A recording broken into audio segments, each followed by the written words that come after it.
एक खाई जहां जाने वाले कभी वापस नहीं आते। कई साल पहले 3 बटालियन सैनिक इस खाई के अंदर गए, लेकिन ना उनकी लाशें मिली, ना कोई सुराग। सरकार ने इसे हादसा बताकर फाइल बंद कर दिया, लेकिन कुछ लोगों का कहना था कि वे अब भी वहीं हैं, जिंदा या कुछ और बनकर। जो भी खाई के पास जाता है वह लौट कर नहीं आता, गायब हो जाता है। अब उस खाई के अंदर क्या है, सरकार सबसे क्या छुपा रही है, चलिए जानते हैं। तो कहानी की शुरुआत होती है एक खौफनाक और अंधेरी गुफा से, जहां ट्रेसा नाम की लड़की छुपी बैठी है। उसकी आंखों में गहरी गंभीरता है और हाथ में स्नाइपर राइफल। वह एकदम शांत, एक शिकारी की तरह सतर्क होकर किसी का इंतजार कर रही है। तभी सीन बदलता है। गुफा से कुछ किलोमीटर दूर एक बड़े एयरपोर्ट का नजारा दिखता है। एक विशालकाय प्लेन रनवे पर लैंड करता है। से प्रेसिडेंट बाहर आते हैं। सुरक्षा के पुख्ता इंतजाम है, चारों तरफ गार्ड्स और प्रेस के लोग खड़े हैं। लेकिन जैसे ही प्रेसिडेंट प्लेन से बाहर कदम रखते हैं, एक सटीक गोली उनके सिर के आर पार हो जाती है। लोगों के बीच अफरा तफरी मच जाती है, चीख पुकार, भगदड़ और सिक्योरिटी अलर्ट। लेकिन किसी को समझ नहीं आता कि गोली आखिर चली कहां से। ट्रेसा का निशाना इतना परफेक्ट था कि कोई उसके मौजूद होने तक का अंदाजा नहीं लगा पाता। अपना काम पूरा करने के बाद वह बुलेट कवर उठाती है, उसे ध्यान से देखती है, फिर उसे अपने पास रखकर तेजी से वहां से निकल जाती है। इसके बाद ट्रेसा एक कब्रिस्तान में पहुंचती है। यह उसकी मां की कब्र है। ट्रेसा धीरे धीरे आगे बढ़ती है और घुटनों के बल बैठ जाती है। उसकी निगाहें कब्र की मिट्टी पर टिक जाती हैं और उसके चेहरे पर एक गहरी उदासी झलकती है। लेकिन तभी उसे एहसास होता है कि वह यहां अकेली नहीं है। उसके पिता पहले से ही वहां बैठे हैं। एक लंबी खामोशी के बाद उसके पिता धीरे से बोलते हैं, मैं जानता हूं ट्रेसा, मैं सब जानता हूं। ट्रेसा की सांसें हल्की तेज हो जाती हैं, लेकिन वह कुछ नहीं कहती। पिता कहते हैं, अभी अभी तुमने एक आदमी की जान ली है और यह पहली बार नहीं हुआ। मैं जानता हूं कि तुम कौन हो और क्या करती हो। ट्रेसा गहरी नजर से अपने पिता की ओर देखती है, फिर अपनी जेब में हाथ डालती है और बुलेट कवर निकालकर उनके हाथ में रख देती है। पिता बिना कुछ कहे इस कवर को बाकी के इकट्ठे किए गए कवरों के साथ जोड़ देते हैं। मतलब ट्रेसा लिए ये पहली बार नहीं था। अब वे एक और सच्चाई सामने रखते हैं, ट्रेसा, मेरे पास ज्यादा वक्त नहीं है। डॉक्टर ने कह दिया है कि मुझे कैंसर है और मैं बस कुछ ही दिनों का मेहमान हूं। ट्रेसा का चेहरा एक पल को सफेद पड़ जाता है। पिता आगे कहते हैं, अगर मैं खुद से पहले नहीं मरा तो इस वैलेंटाइन डे पर मैं खुद अपनी जान ले लूंगा। ट्रेसा के लिए यह किसी तूफान से कम नहीं। वह अपने पिता को ऐसा करने से रोकने की कोशिश करती है, लेकिन वे बस धीमी आवाज में कहते हैं, यह हमारी आखिरी मुलाकात हो सकती है ट्रेसा। ट्रेसा के चेहरे पर पहली बार बेबसी झलकती है, लेकिन वह हमेशा की तरह खुद को शांत रखती है। अब हम मिलते हैं लिवाय से। रात के समय लिवाय अकेला समंदर के किनारे बैठा है। लहरों की हल्की आवाज के बीच वह अपनी डायरी में कुछ लिख रहा होता है। उसकी आंखों के नीचे गहरे काले घेरे हैं। यह आदमी चैन से सो नहीं पाता है। उसे हर रात बुरे सपने आते हैं। तभी उसका फोन बजता है। स्क्रीन पर एक अनजान नंबर से संदेश आया होता है, तुरंत इस एड्रेस पर आओ। लिवाय बिना किसी देरी के अपनी गाड़ी उठाता है और उस पते पर पहुंच जाता है। यह एक पुराना सुनसान घर होता है, चारों तरफ अंधेरा और सन्नाटा। जैसे ही वह अंदर कदम रखता है, उसकी मुलाकात एक रहस्यमयी महिला बार्थो से होती है। बार्थो कुर्सी से उठती है, गंभीरता से लिवाय को देखती है और कहती है, तुम पहले मिलिट्री स्नाइपर थे लिवाय। मैं तुम्हें एक मिशन पर भेजना चाहती हूं, एक ऐसा मिशन जिसे सिर्फ तुम ही अंजाम दे सकते हो। लिवाय बिना किसी प्रतिक्रिया के बस उसकी आंखों में देखता रहता है। बार्थोम्यू कहती है, लेकिन इससे पहले मुझे तुमसे कुछ पूछना है। क्या तुम्हारी फैमिली में कोई ऐसा है जो तुम्हें मिस करेगा? क्योंकि अगर तुम इस मिशन पर गए तो शायद तुम कभी लौट ना सको। लिवाय गहरी सोच में पड़कर, मेरे पास ऐसा कोई नहीं है, मैं अकेला हूं। बार्थोम्यू हल्की मुस्कान देती है और कहती है, ठीक है, मिशन की जानकारी बाद में मिलेगी। अगले ही पल लिवाय को बेहोश कर दिया जाता है। लिवाय की आंखें खुलती हैं तो वह खुद को एक प्लेन में पाता है। उसे अब तक यह नहीं पता था कि उसे किस देश भेजा जा रहा है। वह प्लेन में मौजूद स्टाफ से पूछने की कोशिश करता है, लेकिन सभी उसकी बात को नजरअंदाज कर देते हैं। तभी एक पायलट उसके पास आती है और कहती है, तुम्हारी डेस्टिनेशन आ चुकी है, अब हम प्लेन को लैंड करने वाले हैं, लेकिन तुम्हें अपनी मंजिल तक पहुंचने के लिए यहां से कम 32 किलोमीटर पैदल चलना होगा, तभी तुम अपने मिशन को अंजाम दे पाओगे। ये कहकर वह लिवाय को एक पैराशूट पकड़ाती है। बिना कोई और सवाल किए लिवाय पैराशूट पहनता है और प्लेन से छलांग लगा देता है। नीचे बर्फ की मोटी चादर फैली हुई थी। वह तुरंत आगे बढ़ने लगता है। 2 दिन बाद बर्फीली और कठिन राहों से गुजरते हुए आखिरकार लिवाय अपनी मंजिल तक पहुंचता है। वहां उसकी मुलाकात जेडी नाम के एक व्यक्ति से होती है जो उसे एक वॉच टावर की तरफ ले जाता है। जेडी रास्ते में ही बताता है, तुम अगले 1 साल तक यहीं काम करोगे। मैंने भी यहां 1 साल तक काम किया है, लेकिन अब मेरा समय पूरा हो चुका है, इसलिए अब तुम्हें यह जिम्मेदारी सौंपी गई है। यहां लिवाय को अभी भी ठीक से समझ नहीं आ रहा था कि उसका असली काम क्या है। वह जेडी से पूछता है, मुझे यहां करना क्या होगा? इस पर जेडी गंभीर स्वर में कहता है, यहां एक बहुत गहरी खाई है जिसे जॉर्ज कहा जाता है। तुम्हारा काम इसकी पहरेदारी करना है, बस, और कुछ नहीं। फिर वह उसे इस जगह के नियमों के बारे में बताने लगता है। लिवाय महीने में सिर्फ 1 बार अपने लोगों से संपर्क कर सकता है। वह जिस टावर में रहेगा उसे वेस्ट टावर कहा जाता है, जबकि ईस्ट टावर भी मौजूद है। ईस्ट टावर के लोगों से किसी भी हालत में बातचीत नहीं करनी है। एल्ली लिवाय को हर रोज ऑटोमेटिक गन को रीलोड करना होगा। खाई के आसपास माइंस बिछी हुई हैं। अगर उनमें कोई विस्फोट होता है तो उसे इसकी जांच करनी होगी। लेकिन लिवाय को अब भी यह समझ नहीं आ रहा था कि असल में उसका मिशन क्या है। वह जेडी से पूछता है, मुझे क्या बस लोगों को इस खाई के करीब जाने से रोकना है? इस पर जेडी एक ठंडी हंसी हंसता है और कहता है, नहीं, तुम्हें जो चीज खाई के अंदर है उसे बाहर आने से रोकना है। यह कहते हुए वह एक छोटा सा बम उठाता है और उसे खाई में फेंक देता है। जैसे ही बम अंदर गिरता है, खाई के अंदर से एक भयानक और अजीब सी आवाज गूंज उठती है। यह कोई आम आवाज नहीं थी, यह गहराई में छुपे किसी खौफनाक जीव की थी। लिवाय घबराकर जेडी की तरफ देखता है। जेडी गंभीर होकर कहता है, जो चीजें जॉर्ज के अंदर छुपी हुई हैं, उन्हें लॉइन कहा जाता है। तुम्हें इन्हें बाहर आने से किसी भी कीमत पर रोकना होगा। फिर वह आगे बताता है, 1940 में सेना की 3 बटालियन इन लॉइन को रोकने के लिए नीचे गई थी, लेकिन वे कभी वापस नहीं आई। इसके बाद जेडी एक स्ट्रे डॉग अलार्म के बारे में बताता है। अगर कभी यह अलार्म बज जाए तो बिना कुछ सोचे समझे भाग जाना। लिवाय आश्चर्य से पूछता है, लेकिन क्यों? जेडी कंधे उचकाकर कहता है, मुझे नहीं पता, लेकिन जो मैंने सुना है वो मैं तुम्हें बता रहा हूं। तभी उनकी नजर सामने ईस्ट टावर पर जाती है। वहां एक नया अफसर तैनात हो चुका था, क्योंकि पुराने अफसर का 1 साल पूरा हो गया था। इसके बाद जेडी लिवाय को खाने पीने की व्यवस्था के बारे में बताता है। तुम्हारे पास 1 साल के लिए जरूरी राशन मौजूद रहेगा, लेकिन अगर जरूरत पड़े तो तुम शिकार भी कर सकते हो। लिवाय अब समझ चुका था कि यह कोई साधारण मिशन नहीं था। खाई के अंदर कुछ बेहद भयानक था और अब 1 साल तक उसे इसी की पहरेदारी करनी थी। जेडी लिवाय को बताता है कि यह जगह पिछले 75 सालों से पूरी तरह सीक्रेट है। यहां आने के बाद कोई वापस नहीं जाता और यह राज हमेशा बना रहना चाहिए। इतना कहकर वह बाहर आता है और सिग्नल देने के लिए सिगरेट जलाता है। कुछ ही मिनटों में एक हेलीकॉप्टर आ जाता है, लेकिन जब जेडी उसमें चढ़ता है तो अंदर मौजूद अफसर पहले उसकी आइडेंटिटी कंफर्म करता है और फिर अचानक उसे शूट कर देता है। इसी से यह पता चलता है कि यह जगह इतनी गोपनीय है कि यहां से किसी को भी जिंदा बाहर जाने की इजाजत नहीं। इधर लिवाय अपने काम में लग जाता है। हर रोज ऑटोमेटिक गन को रीलोड करना, माइंस चेक करना और चारों तरफ नजर रखना। 1 महीना गुजर जाता है और वह अपने हेडक्वार्टर को रिपोर्ट भेजता है कि अब तक कोई दुश्मन नजर नहीं आया। उसे सिर्फ इतनी ही बात कहने की इजाजत थी, इसलिए कॉल कट कर देता है। समय बिताने के लिए वह अलमारी में रखी किताबें पढ़ता है। तभी उसकी नजर दीवार पर लिखे कुछ मैसेज पर पड़ती है, जिन्हें यहां पहले रहने वाले लोगों ने छोड़ा था।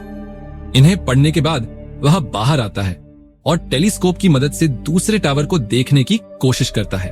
उसे वहां एक लड़की बैठी दिखाई देती है, ट्रेसा। ट्रेसा की खूबसूरती देखकर लिवाय कुछ देर तक उसे देखता रहता है, लेकिन बातचीत करने की कोशिश नहीं करता, क्योंकि उसे निर्देश दिए गए थे कि वह दूसरे टावर से किसी भी तरह कांटेक्ट न करे। समय बीतता है और धीरे धीरे ट्रेसा को भी उसके बारे में पता चलता है। जब ट्रेसा का जन्मदिन आता है तो वह लिवाय से बात करने का फैसला करती है।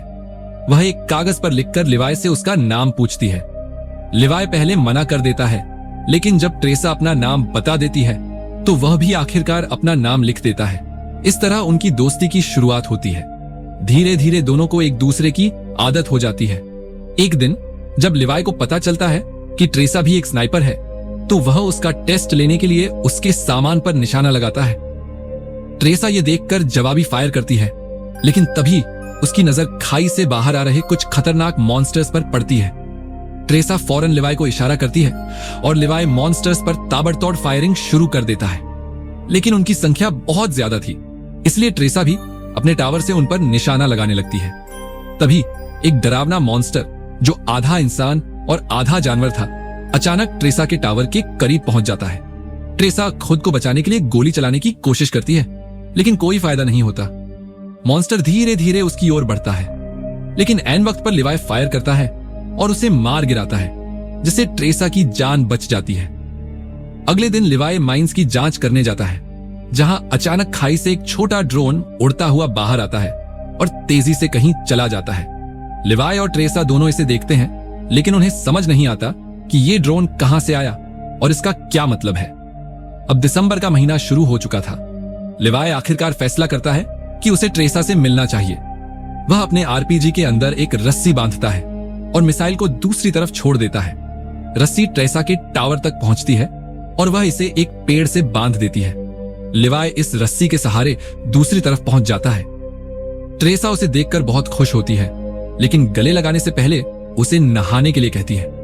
वह सीसीटीवी कैमरे की मदद से उसे नहाता हुआ देखती है और फिर दोनों काफी देर तक बातें करते हैं। इस दौरान ट्रेसा लिवाय से पूछती है, तुमने सबसे लंबा शॉट कब मारा था? लिवाय जवाब देता है, 3240 मीटर दूर से। मैं पहले मरीन में काम करता था। इसके बाद लिवाय ट्रेसा से पूछता है कि इस जगह में ऐसा क्या खास है जो इसे इतने गुप्त तरीके से छुपा कर रखा गया है। इस पर ट्रेसा उसे ज्यादा न सोचने और अपने काम से काम रखने की सलाह देती है।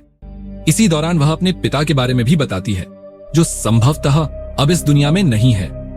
माहौल को हल्का करने के लिए ट्रेसा म्यूजिक प्ले करती है और लिवाय से डांस करने के लिए कहती है। कुछ ही देर में दोनों एक दूसरे के करीब आ जाते हैं और सारी हदें पार कर देते हैं। इसी बीच लिवाय ट्रेसा को अपनी कविताओं के बारे में बताने लगता है और कहता है, मैंने तुम्हारे लिए भी एक कविता लिखी है। यह सुनते ही ट्रेसा उत्सुकता से उसे सुनाने के लिए कहती है, लेकिन लिवाय मुस्कुराते हुए जवाब देता है, जब हम दोनों यहां से निकल जाएंगे तब मैं तुम्हें वह कविता दूंगा। सुबह होते ही लिवाय इस जगह को छोड़ने का फैसला करता है, लेकिन जैसे ही वह रास्ते में पहुंचता है, वह देखता है कि कुछ खतरनाक मॉन्स्टर्स उसके वॉच टावर पर चढ़ रहे हैं। अचानक टावर पर लगी माइंस में विस्फोट होता है, जिससे लिवाय की रस्सी जल जाती है और वह गहरी खाई में गिर जाता है। ट्रेसा दूर से यह सब देख रही होती है और बिना कुछ सोचे समझे एक पैराशूट उठाकर खाई में कूद जाती है ताकि ली लिवाय को बचा सके। नीचे गिरने के बाद वह एक नदी में बहने लगती है, जो कि इसी खाई के अंदर बह रही थी। किसी तरह वह खुद को किनारे तक ले आती है। दूसरी ओर लिवाय एक पेड़ से लटका हुआ होता है, तभी एक विशाल केकड़ा उस पर हमला कर देता है। उसकी जड़ें लिवाय को पूरी तरह जकड़ लेती हैं और वह हिल भी नहीं पाता। इससे पहले कि वह उसे नुकसान पहुंचा पाता, ट्रेसा वहां पहुंचती है और लिवाय को बचा लेती है। अचानक कुछ होलो मैन घोड़ों पर सवार होकर आ जाते हैं और दोनों पर हमला कर देते हैं। हालांकि लिवाय और ट्रेसा इनसे डरने के बजाय उनका डटकर मुकाबला करते हैं और दो होलो मैन को मार गिराते हैं, लेकिन एक होलो मैन वहां से भाग निकलता है। लिवाय जिस होलो मैन को मारता है, उसके पास जाकर उसकी वर्दी को गौर से देखता है। तभी उसे जेडी की कही बात याद आती है कि आज से कई साल पहले 3 बटालियन सैनिक इस खाई में गिर गए थे और वे कभी वापस नहीं आए। लेकिन अब सवाल यह था कि वे अब तक जिंदा कैसे हैं। यह सोचकर लिवाय के मन में संदेह और बढ़ जाता है। अब दोनों आगे बढ़ते हैं और एक भयानक जगह पर पहुंच जाते हैं, जहां इंसानों के शरीर से पेड़ उग रहे थे। ऐसा लग रहा था मानो किसी खतरनाक वायरस ने इस जगह को अपनी चपेट में ले लिया हो। वे अभी इस भयावह मंजर को देख ही रहे थे कि कुछ और होलो मैन उनकी तरफ बढ़ने लगते हैं। खुद को बचाने के लिए दोनों एक पुराने चर्च में छिप जाते हैं, लेकिन वहां का नजारा और भी डरावना था। चर्च के अंदर कई लोगों की लाशें बिखरी पड़ी थीं। ऐसा लग रहा था कि उन्होंने इस वायरस से बचने के लिए खुद ही अपनी जान ले ली थी। तभी अचानक एक विशाल मकड़ी ट्रेसा पर हमला कर देती है। ऐसा लगता था कि वायरस का असर इस पर भी हो चुका था। लिवाय और ट्रेसा मिलकर उस मकड़ी को शूट कर देते हैं और उसे खत्म कर देते हैं। लेकिन तभी चर्च के दरवाजे से कुछ और होलो मैन अंदर घुस आते हैं। यह देखकर लिवाय और ट्रेसा तुरंत चर्च से बाहर भागते हैं और पहाड़ों के बीच बनी एक रहस्यमयी सुरंग में पहुंच जाते हैं। सुरंग के अंदर घुसते ही वे तुरंत दरवाजा बंद कर लेते हैं। अंदर घुसकर उन्हें एक पुरानी लैब दिखाई देती है जहां पहले कभी भयावह प्रयोग किए गए थे। यहां उन्हें एक बैकअप जनरेटर भी मिलता है जिसे वे तुरंत चालू कर देते हैं। अचानक लिवाय को एक डीवीडी प्लेयर दिखाई देता है। वे उसमें रखी एक पुरानी डीवीडी प्ले करते हैं। तब स्क्रीन पर एक महिला वैज्ञानिक का वीडियो दिखाई देता है जो इस जगह के सीक्रेट मिशन के बारे में बताने लगती है। वह कहती है, हम यहां एक केमिकल मिसाइल तैयार कर रहे थे जिसमें कई वैज्ञानिक और सैनिक शामिल थे, लेकिन एक दिन जब इस जगह पर भूकंप आया तो भूकंप की वजह से जो मिसाइल हमने तैयार की थी वह लीक होने लगी और यह खतरनाक केमिकल चारों तरफ फैलने लगा। इसकी वजह से कई लोग संक्रमित हो गए और मैं भी उन्हीं में से एक हूं। हालांकि हमने यह बात मिलिट्री को भी बताई थी और यह सुझाव दिया था कि इस पूरे क्षेत्र पर बम गिराकर इसे पूरी तरह से नष्ट कर दिया जाए ताकि यह केमिकल और अधिक न फैले। लेकिन मिलिट्री ने हमारी बातों को गंभीरता से नहीं लिया।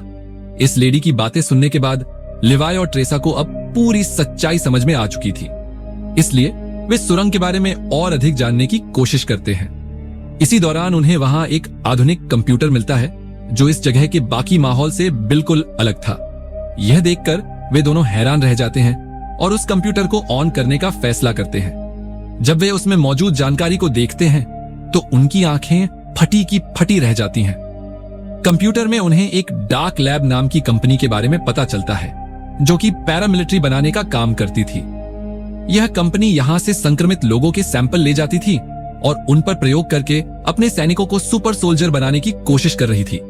यही वजह थी कि कोई भी देश इस जगह को पूरी तरह से मिटाना नहीं चाहता था। साथ ही लिवाय को यह भी पता चलता है कि यह खाई लगभग 4.2 किलोमीटर लंबी है। इसके बाद जैसे ही वे दोनों वहां से बाहर निकलते हैं, अचानक एक होलो मैन उन पर हमला कर देता है। वह ट्रेसा को पकड़कर रस्सी से बांध देता है और उसे घसीटते हुए अपने साथ ले जाने लगता है।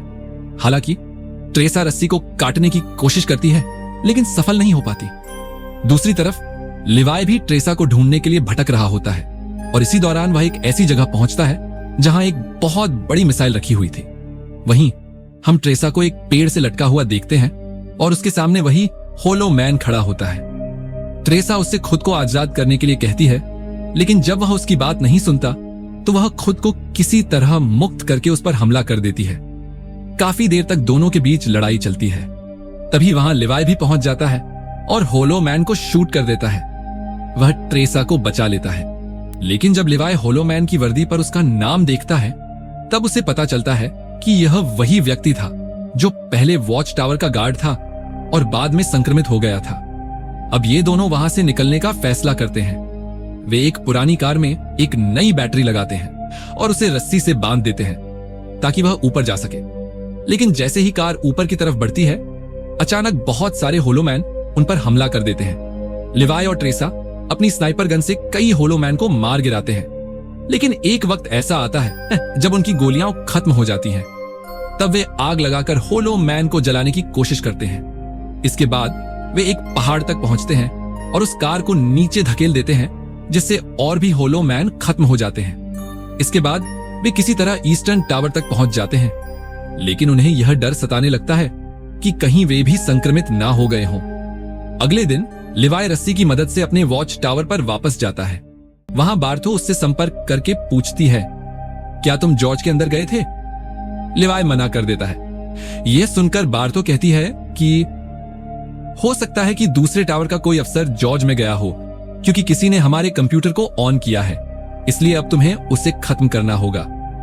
हालांकि बार्थो को पहले ही सीसीटीवी फुटेज से पता चल चुका था कि लिवाय और ट्रेसा दोनों जॉर्ज में गए थे, लेकिन वह लिवाय के सामने इस बात को जाहिर नहीं करती।